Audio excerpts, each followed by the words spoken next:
Hari ini, Rabu 21 Oktober 2020, pemerintah Sulawesi Selatan secara resmi melakukan pembongkaran Stadion Mattoanging.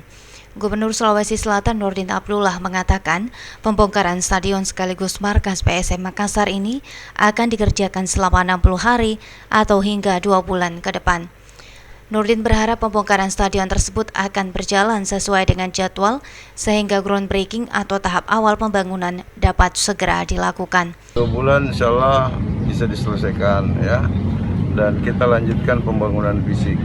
Dan ini juga kita sudah siapkan untuk multi years, jadi 1 kali tender sampai selesai. Adapun sejumlah anggaran pembongkaran Mattoanging sebesar 1,3 miliar rupiah. Pembongkaran stadion ini akan dikerjakan oleh PT Karya asal Semarang sebagai pemenang tender.